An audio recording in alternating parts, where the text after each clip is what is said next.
বিশ্বরোড থেকে আমাদের বাড়ি মাত্র 3 কিলোমিটার। আমার দাদা আজ 21 বছর চেয়ারম্যানই করছে আওয়ামী লীগের। 21 বছর উনি একাধারে আওয়ামী লীগের চেয়ারম্যান। জিজ্ঞাসা করলাম, দাদা রাস্তার অবস্থা এই কেন? বলছে রাস্তা বাজেট হয়েছিল 32 লাখ টাকা। কত? উপর আলায় 16 লাখ টাকা খেয়ে ফেলেছে। উপরওয়ালা বলছেন, আপনারা মনে করছেন উপরওয়ালা মানে আল্লাহ। বাকি 8 লাখ টাকা গেছে রুই কাতলার পেটে, আর 3 লাখ গেছে নল ঠেকিয়ে। যেহেতু মেহেরপুর, কুষ্টিয়া, চুয়াডাঙ্গায় নল বেশি। নল বোঝেন না? বগুড়া নল নেই। বাকি 5 লাখ দিয়ে রাস্তা। 32 লাখ টাকা খরচ করে রাস্তা বানালে যতদিন টিকতো, 5 লাখে টিকবে? কয়েক মাস যাওয়ার পরে হয়ে গেছে ডেলিভারি রোড। মেয়েদেরকে আর হাসপাতালে নেওয়া লাগে না বাচ্চা হওয়ার জন্য। করিমনালাকে যদি বলেন ভাই একটু জোরে চলেন, রাস্তায় কাজ হয়ে যাবে। এইরকম রাস্তা। জিজ্ঞাসা করলাম, দাদা উপরওয়ালার তো কোনো অভাব নেই? অভাব আছে? আপনারা ঘুমাচ্ছেন? আল্লাহ পাক বলেন কুল হুয়াল্লাহু আহাদ আল্লাহুস সামাদ। হে নবী আপনি বলুন আল্লাহ এক, আল্লাহ অভাবহীন, আল্লাহর কোনো অভাব নেই। তো উপরওয়ালার তার অভাব নেই। 16 লাখ টাকা উপরওয়ালা খেয়ে ফেললো, করলো কি? আমারে বলছে ওই 16 লাখ টাকা দিয়ে ইউনিয়নে যতগুলো মসজিদ ছিল, বিভিন্ন মসজিদে টানা কাঁচ লাগিয়ে দিয়েছে। একটা মসজিদ বানালে কয়জন নামাজ পড়ে? খুব বেশি হলো 400-500 জন। আর একটা রাস্তা, একটা ব্রিজ, একটা কালভার্ট যদি সংস্কার করে দেন, লক্ষ লক্ষ মানুষ ওই রাস্তা দিয়ে চলাফেরা করবে। কথা বলেন ঠিক কিনা? আসার সময় 1 কিলোমিটার আসার সময় যে রাস্তা দেখলাম,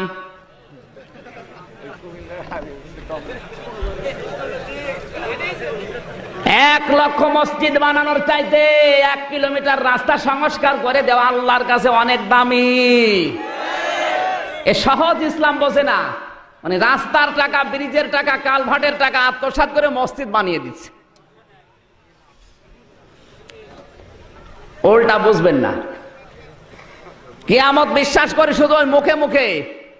কোরআনে কারীম জানিয়েছে, হ্যাঁ নবী আপনি জানেন ওই মানুষগুলোকে কারা?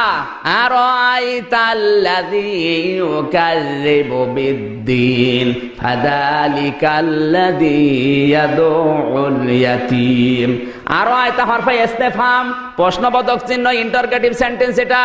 হে নবী আপনি ওই মানুষগুলোকে দেখেছেন যারা কিয়ামত বিশ্বাস করে না? নবীজি বলেন, হে আল্লাহ আমার কাছে যারা আসে সবই তো মুমিন, কিয়ামত বিশ্বাস না করলে মুমিন হয় কি করে?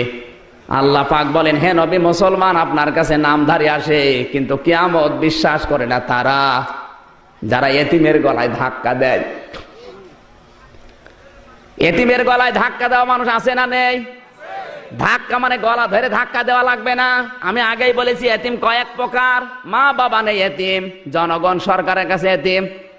সুতরাং দায়িত্বে থাকার পরে যারা তার অধীনস্থদেরকে গলা ধাক্কা দেয়, কারণে অকারণে অপমান করে, এই মানুষগুলো আল্লাহর কিয়ামত বিশ্বাস করে না। আমার কি নিচে নামা লাগবে? কোন এক দেশে, এই দেশে না, অনেকে মনে করেছে আবার হুজুর মনে হয় এই দেশের কথা বলছে। কোন এক দেশে, যেহেতু অনেকগুলো রাষ্ট্রে এবার সফর আছে, কোন এক দেশের কথা বলছে, কিন্তু ভাই উল্টা পাল্টা মনে করবেন না। মনে করেন সিঙ্গাপুরের কথা বলছে। 3 জন মানুষ এক জায়গায় বসে আছে, একজন মনের দুঃখ নিয়ে কাঁদতেছে, হাওমাও করে কাঁদে। একজন মনের শোকে হাসতেছে, হা হা করে হাসে। একজন হাসেও না কাঁদেও না, চুপ করে বসে আছে মাথা গুছিয়ে দিয়ে। পাশ দিয়ে যাচ্ছিল পুলিশের লোক, বলছে এই তোরা ষড়যন্ত্র করছি দেশ বিরোধী। 3 জনকে গ্রেপ্তার করে চলে যাচ্ছে। সাংবাদিকের সাথে দেখা, বলে ভাই এদেরকে ধরে নিয়ে যাচ্ছেন, এদের অপরাধ কি? এদের নামে কোনো মামলা আছে, কেস আছে, হলিয়াস? বলছে এরা গুরুত্বপূর্ণ অপরাধী। সাংবাদিক বলে ভাই আমি একজন পেশায় সাংবাদিক, সকালবেলা রিপোর্ট লিখবো, তো কি লিখবো একটু বলেন না, এদের অপরাধ কি? পুলিশ বলে না, এরা মারাত্মক অপরাধী, অপরাধের কথা বলা যাবে না। আল্লাহ পাক বলেন, হে নবী আপনাকে বাঁচানোর দায়িত্ব আমার। যত ষড়যন্ত্র হবে আপনাকে আমি আল্লাহ বাঁচাবো। জিবরাইলকে ডাক দিয়ে বললেন, যাও পাথর দুইটা যেন আর না গড়ে, যেখানে আছে ওই জায়গায় আটকিয়ে দাও। 1400 বছর আগে ওই দুইটা পাথর আল্লাহ আটকিয়েছে, এখনো পর্যন্ত পাথর দুইটা অবস্থায় আছে। যারা তায়েফে গেছে জিজ্ঞাসা করবেন, বারবার ওই পাথরের দুইটার দিকে তাকিয়ে দেখলাম, আর 1400 বছর আগে ওই হাদিসের দিকে আমার মন চলে গেছে। বিশ্বনবীকে জিবরাইল ফেরেশতা কোলে করে পাহাড়ের পাদদেশে এক পাথরের কাছে গিয়ে ডাক দিয়ে বলে, পাথর, এমন নবীকে নিয়ে এসেছি যিনি দোজাহানের বাদশা, দয়া করে তুমি নবীর জন্য নরম তুলতুলে হয়ে যাও। জিবরাইল ফেরেশতা বলতে দেরি, পাথরটা তোলার মতো নরম হতে দেরি হয়নি। এখনো যারা দেখতে যায় ওই পাথরটা নড়ানো যায় নাকি, অথচ দূরে থেকে মনে হবে 20-22 জন লোক লাগবে নড়াতে। একেবারে তোলার মতো পাতলা করে নবীর সম্মানে আল্লাহ করে দিয়েছে। হযরতে আয়েশা বলেন, মাঝে মাঝে নবীর পিঠে আমি তেল দিতাম, দেখি কালো কালো চাকা চাকা দাগ। ডাক দিয়ে বললাম, হে নবী, এই কালো দাগ কিসের? বিশ্ব নবী বলেন, আয়েশা, ওদের তায়েফের ময়দানে কোরআন হাতে নিয়ে প্রচার করতে গিয়েছিলাম, ওরা আমাকে পাথর উপহার দিয়েছিল। ওই পাথরের আঘাতগুলো এখনো কালো কালো চাকা চাকা গর্ত হয়ে আছে। আমার শরীরে কোনোদিন বসন্ত হয়নি, ঘা পচড়া হয়নি, এমনকি মশা মাছি পর্যন্ত আমার শরীরে বসেনি। হে আয়েশা, কিয়ামতের ওই কঠিন ময়দানে আমার জীবনের কিছু যদি আল্লাহর কাছে ভালো না লাগে, পিঠের চাদরটা উঁচা করে আমার আল্লাহকে দেখাবো, রব্বুল আলামিন, তোমার যদি কিছুই পছন্দ না হয় আমার পিঠটার দিকে তাকাও, তোমার কোরআন প্রচারের ফল এটা, তুমি অন্তত আমার পিঠের দিকে তাকিয়ে হলো আজকে আমার উম্মতকে মাফ করে দাও। এই নবীকে গালি দেয়, একটা প্রোটেস্ট দূরের কথা, একটা বিবৃতিও আমরা দিতে পারি না। গত কয়েকদিন আগে এক কোলাঙ্গার কবি বলে গোনা হবে, কবি সৈয়দ শামসুল হক, কে রেখেছিল এই নাম আল্লাহ জানে, নাস্তিক কয়েকদিন আগে বক্তব্য দিয়েছে, আজানের আল্লাহু আকবার শুনলে আমার এত শরীর খারাপ হয়, মনে হয় কাককে বলি তুই কা কা কর। আরে শয়তানের জানাজাও হয়, এর জানাজা দিয়েই কি আর না দিয়েই কি, অত এমনিও জাহান্নামে যাবে, অমনিও জাহান্নামে যাবে। যার আল্লাহু আকবার ভালো লাগে না, ওকে জান্নাতে দেবে আল্লাহ কি দেখে বলেন? কিয়ামতের ময়দানে হযরতে বেলালের এই ঘাড়টা উঁচাতে থাকবে নাকি? আল মুয়াজ্জিনুনা আতওয়ালুন নাসি আনাকা ইয়াউমাল কিয়ামা, কিয়ামতে সবচাইতে গলা উঁচু থাকবে কাদের? কেন? মুয়াজ্জিন যেহেতু বলে আল্লাহু আকবার, এজন্য ওর ঘাড় পর্যন্ত আল্লাহ কিয়ামতে উঁচা করে দেবে। আজ যারা বাংলাদেশে আল্লাহু আকবার মানতে চায় না, সহ্য করতে পারে না, ও নাস্তিক ও মুরতাদ মারা গেলে ওর জানাজা দরকার নেই, গরু ছাগলের মতো পুঁতে রাখবে।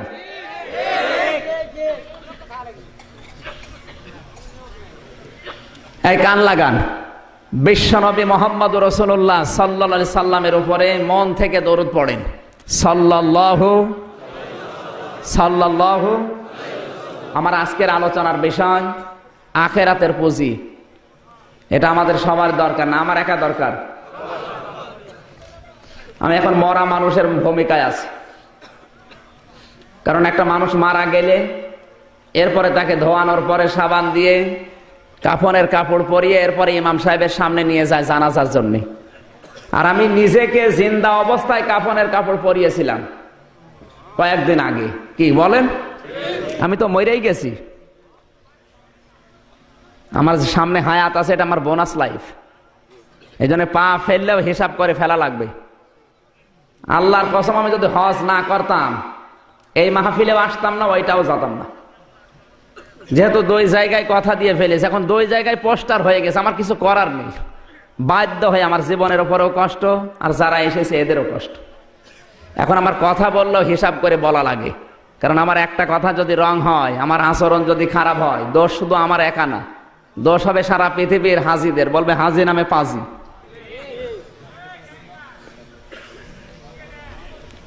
সম্মানিত ভাইরা, এই জন্য আজকের তেলাওয়াত কিন্তু আয়াত খুব গুরুত্বপূর্ণ। হেদায়েতের নিয়তে শুনবে, সূরা হাশরের আয়াত। কোন সূরা? এটা পরিচিত একটা সূরা, যেহেতু প্রত্যেকদিন ফজরের পরে সূরা হাসরের আয়াত তেলাওয়াত হয় বাংলাদেশের বিভিন্ন মসজিদে, কিন্তু কি পড়ে ওইটা আমরা বুঝি না। হাসর মানে কি বলেন তো? এক জায়গায় হওয়া, একত্রিত করা। কিয়ামতের ওই ময়দানে, হাসরের ওই ময়দানে জবাব দেওয়া লাগবে নিজের জীবনের কর্মকাণ্ডের, এর নাম হাসর। এটা আমরা বিশ্বাস করি না, করি না? আমাদের যে বিশ্বাস, আর যারা হাসর বলে হাসর বিশ্বাস করেছিল তাদের বিশ্বাস 100 ভাগ আর 2 ভাগ। হযরত ওমর হাসর সূরা পড়ে তিনি বিশ্বাস করতেন কিয়ামতে জবাব দেওয়া লাগবে জীবনের পুঙ্খানুপুঙ্খানু, এরপরে জান্নাত যদি ভাই ভাগ্যে। সূরা হাসর পড়ার পরে তার যে অভিজ্ঞতা লক্ষ্য করেন, সন্তানটা গেছে মাদ্রাসায়, হোসাইনও গেছে মাদ্রাসায়, বারবার কলম ফেলে দিচ্ছে, ডাক দিয়ে বলছে আব্দুল্লাহ কলম তুলে দাও। 1 বার 2 বার 3 বার, চতুর্থবার বলে কলম তুলে দাও।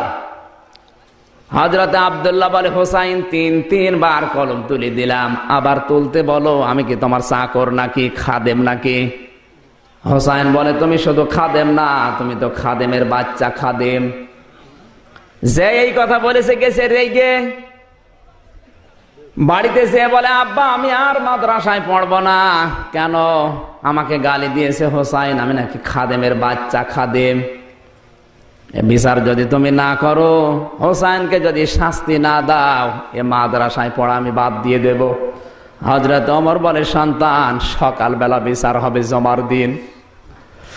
মসজিদে নববীতে নবীজি যেখানে নামাজ আদায় করাতেন, ওই মসজিদে নববীর মেম্বার আর নবীর কবরে মাঝখানের জায়গাটা রিয়াজুল জান্নাত, তার মানে জান্নাতের বাগান। নবীজি যেখানে দাঁড়িয়ে নামাজ আদায় করাতেন, হযরত ওমর ওখানে দাঁড়ালেন, খুতবা দিচ্ছেন জমার। হাজার হাজার সাহাবী নবীর। ডাক দিয়ে বললেন হোসাইন এখানে আছে? বলে হ্যাঁ, সামনে আসো। তুমি আমার সন্তান আব্দুল্লাহকে গালি দিয়েছ, এই কান লাগান। হযরত হোসাইন বলেন হ্যাঁ আমি গালি দিয়েছি। কেন দিলে?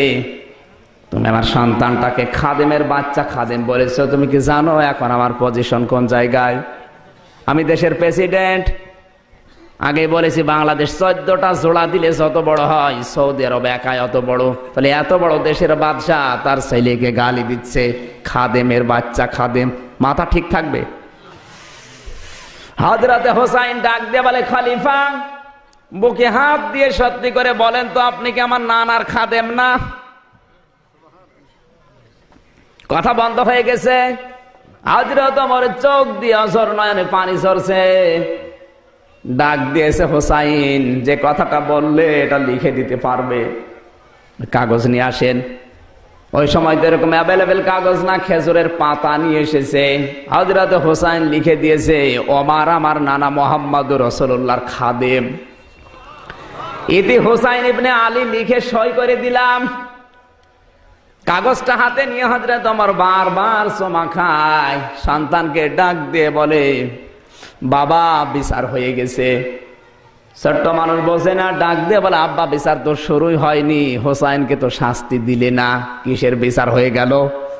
হযরত ওমর বলে সন্তান, যে বিচার করেছি এটা দুনিয়ার শুধু বিচার না, আমি যেদিন মারা যাব এই কাগজটা আমার কাফনের ভেতরে দিয়ে দেবে। ময়দানে কিয়ামতে আল্লাহ যখন জাব্বার আর কাহার নাম নিয়ে বিচার আরম্ভ করবে, আমার ওমরের জীবনে কিছু যদি আমার আল্লাহর কাছে ভালো না লাগে, এই কাগজটা উঁচা করে আল্লাহকে দেখাবো, রব্বুল আলামিন তোমার নবীর নাতি লিখে দিয়েছে আমি তোমার নবীর খাদেম ছিলাম, এই ওসিলা করে হলেও আজকে তুমি আমারে মাফ করে দাও। তাদের কিয়ামত, তাদের হাসর আর আমাদের হাসরের বিশ্বাস সমান না। বলেন কোরআনে কারীম জানিয়েছে قد خسر الذين كذبوا بلقاء الله حتى إذا جاءتهم الساعة بغتة قالوا يا حسرتنا على ما فرطنا فيها সূরা নাম 7 নাম্বার পারার 10 নাম্বার পৃষ্ঠা 9-7 নাম্বার লাইনে 4 নাম্বার করে 31 নাম্বার আয়াতের প্রথম অংশে এটা আছে। তাফসিরে ইবনে কাসির থেকে বলছে, তাফসিরে মারিফুল কোরআনে আছে, আল্লাহ পাক বলেন ক্ষতিগ্রস্ত হয়েই গেছে। খাসিরা এটা মাছের শেখা, ক্ষতিগ্রস্ত হয়েই গেছে ওই মানুষের জীবন যারা আমার আল্লাহর সাক্ষাৎকে বিশ্বাস করে না। হঠাৎ করে যখন তাদের সামনে মরণ এসে যায়, পেছনের দিকে তাকায় আর আজরাইলের দিকে তাকায়, তাকিয়ে দেখে আল্লাহ এ কি করলাম আমি। এখানে সাআতুনের অর্থ হয় দুইটা, হয় কিয়ামত অথবা মরণ। মরণের সময় যে যন্ত্রণা হযরতে আজরাইলকে দেখার পরে আরম্ভ হয়ে যায়, তখন পেছনের দিকে তাকায় আর বলে আল্লাহ আমি এ কি করেছি। অহুম ইয়াহমিলুনা আওযারহুম আলা যুহুরিহিম, ওয়া মানে এবং হুম মানে তারা, ইয়াহমিলু হামালা, ইয়াহমালে মানে বহন করা। এটা মোজারের আলোচনা, বর্তমান ভবিষ্যৎ প্রেজেন্ট ফিউচার। আলা মানে উপরে, ঝারের বহুবচন আওযার, জোর মানে পেট, হিম মানে তাদের। এদের পিঠের উপরে কিয়ামতের ময়দানে আল্লাহ গোনার বোঝাগুলো চাপিয়ে দেবে। এখানে শিক্ষা আছে একটা, আমি অনেকগুলো তাফসীর গবেষণা করে এটা বের করেছি। ঝাড়ের বহুবচন যেহেতু আমার আল্লাহ ঝাড় দিয়েছেন, কিয়ামতে অনেক মানুষের পিঠের উপরে আল্লাহ গোনার বোঝাগুলো এমন চাপাবে, ফেরেশতারা দেখে বলবে আলা সামা ইয়াসিরুন, কত নিকৃষ্ট বোঝা এই লোকটা বহন করে নিয়ে যাচ্ছে।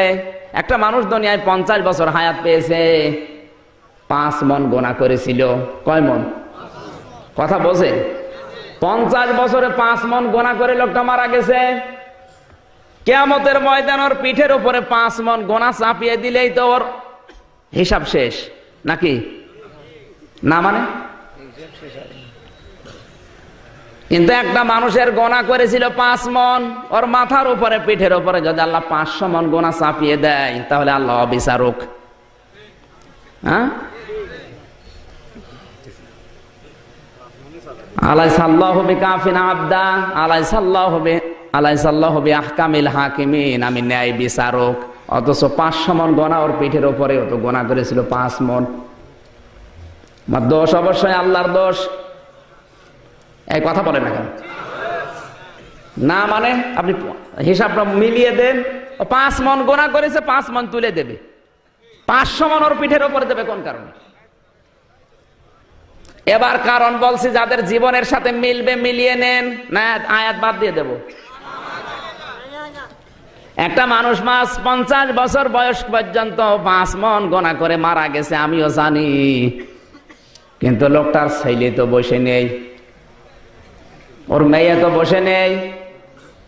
ওর ছেলে ওর সম্পদ নিয়ে, টাকা পয়সা নিয়ে 180 মাইল বেগে গোনা চালাচ্ছে।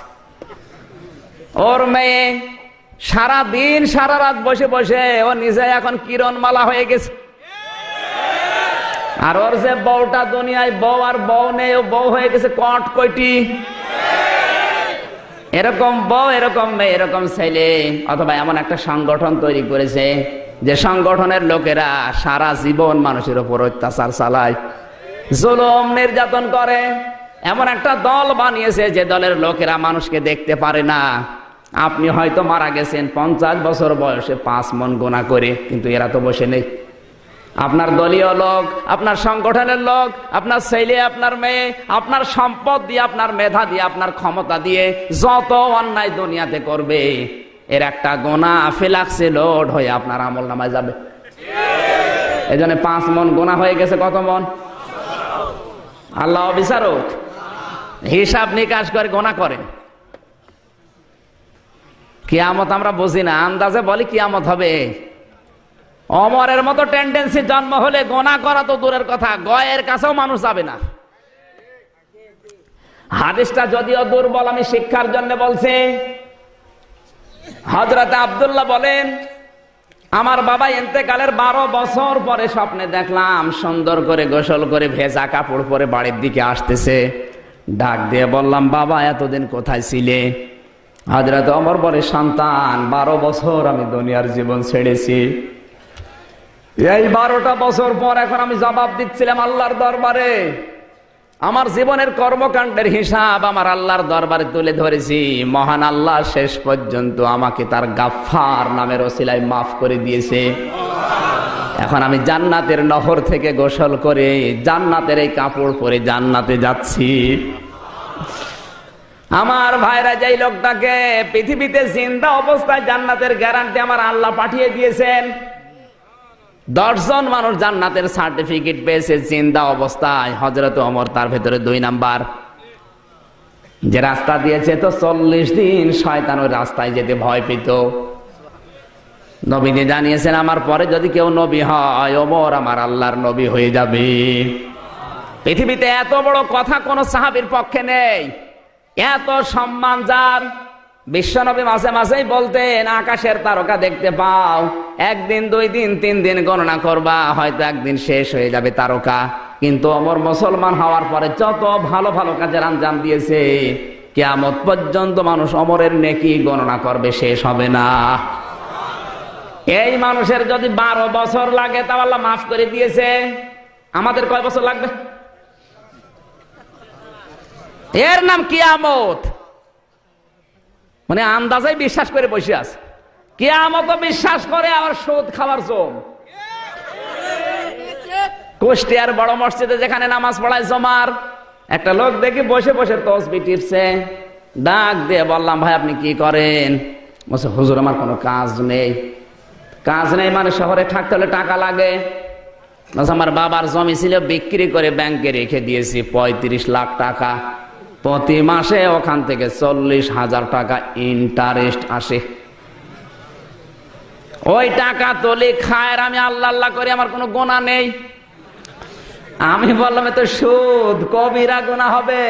বলছে, হুজুর আমি জানি সুদ খেলে কবিরা গুনাহ হয়, জানি। এই জন্য টাকা আমার নামে না, টাকা আমার বোন নামে। আর টাকা রেখে দিয়েছ বোন নামে। আমি শুধু তুলে নিয়ে আসি, বাজার করে দেই, বউ রান্না করে, আমি খাই, কোনো গোনা নেই। যদি গোনা হয়েও যাও, তো জিকির করছে, ওই জিকিরের সওয়াব আর এই গোনা কাটা কাটি, মাঝখানে জান্নাতে যাব ফাও। এই ধান্দায় আজ বাংলাদেশের মানুষ আছে না নেই? আছে। মানে আমরাই কিয়ামত বিশ্বাস করে, জনগণ ফাঁকি দেয়। এই কথা বলেন, এইটাই আজ বাস্তবতা। বাংলাদেশে আমরা এতিম মনে করি তাদের যাদের মা বাবা নেই। কিসের মা বাবা নেই? এতিম। এরা কেন এতিম? তো জনগণ সরকারের কাছে এতিম। মা বাবা নেই, এদের সম্পদ আত্মসাৎ করলে যেমন গোনা হয়, জনগণের সম্পদ আত্মসাৎ করলে ঠিক ওই রকমই গোনা হয়। অথচ বাংলাদেশে তাকান, রাস্তাঘাটের যে অবস্থা, ব্রাহ্মণবাড়িয়া বিশ্ব রোড থেকে কুমিল্লা পর্যন্ত 80 কিলোমিটার। শয়তান যদি চায়, জীবনে আর কোনোদিন ওই রাস্তায় হাঁটবে না। Delivery road. গত পরশুদিন ছিল হবিগঞ্জে মাহফিল, আসার সময় ওই রাস্তা দিয়ে কুমিল্লায় ঢুকলাম। ওই খারাপ রাস্তা গো। কুষ্টিয়া থেকে শুরু করে চুয়াডাঙ্গা পর্যন্ত যে রাস্তা, শয়তান কোনোদিন যাবে না। বিশ্ব রোড থেকে আমাদের বাড়ি মাত্র 3 কিলোমিটার। আমার দাদা আজ 21 বছর চেয়ারম্যানই করছে আওয়ামী লীগের। 21 বছর উনি একাধারে আওয়ামী লীগের চেয়ারম্যান। জিজ্ঞাসা করলাম, দাদা রাস্তার অবস্থা এই কেন? বলছে, রাস্তা বাজেট হয়েছিল 32 লাখ টাকা। কত? উপরওয়ালায় 16 লাখ টাকা খেয়ে ফেলেছে। উপরওয়ালা বলছেন, আপনারা মনে করছেন উপরওয়ালা মানে আল্লাহ। বাকি 8 লাখ টাকা গেছে রুই কাতলার পেটে, আর 3 লাখ গেছে নল ঠেকিয়ে। যেহেতু মেহেরপুর, কুষ্টিয়া, চুয়াডাঙ্গায় নল বেশি। নল বোঝেন না? বগুড়া নল নেই।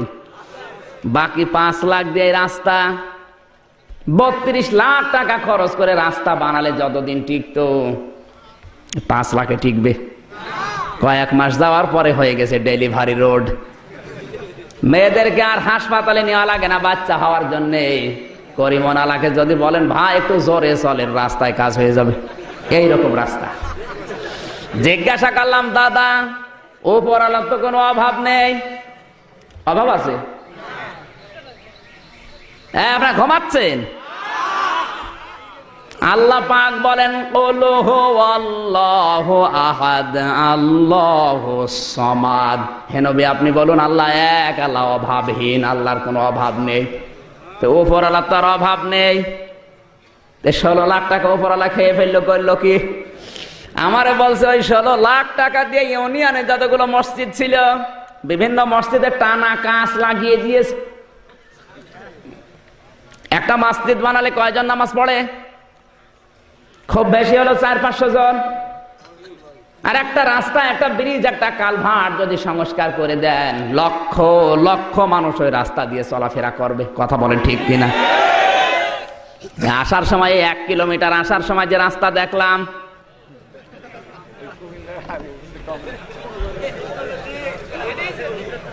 এক লক্ষ মসজিদ বানানোর চাইতে 1 কিলোমিটার রাস্তা সংস্কার করে দেওয়া আল্লাহর কাছে অনেক দামি। এ সহজ ইসলাম বোঝে না, মানে রাস্তার টাকা, ব্রিজের টাকা, কালভার্টের টাকা আত্মসাৎ করে মসজিদ বানিয়ে দিচ্ছে। উল্টা বুঝবেন না। কিয়ামত বিশ্বাস করে শুধু ওই মুখে মুখে। কোরআনে কারীম জানিয়েছে, হ্যাঁ নবী আপনি জানেন ওই মানুষগুলোকে কারা? আরাইতাল্লাযী ইউকাযযিবু বিদ্দীন ফাযালিকাল্লাযী ইয়াদউল ইয়াতীম। আরাইতা হরফে ইস্তেফহাম, প্রশ্নবোধক চিহ্ন, ইন্টারগেটিভ সেন্টেন্স এটা। হে নবী আপনি ওই মানুষগুলোকে দেখেছেন যারা কিয়ামত বিশ্বাস করে না? নবীজি বলেন, হে আল্লাহ আমার কাছে যারা আসে সবই তো মুমিন, কিয়ামত বিশ্বাস না করলে মুমিন হয় কি করে? আল্লাহ পাক বলেন, হে নবী মুসলমান আপনার কাছে নামধারী আসে কিন্তু কিয়ামত বিশ্বাস করে না তারা যারা এতিমের গলায় ধাক্কা দেয়।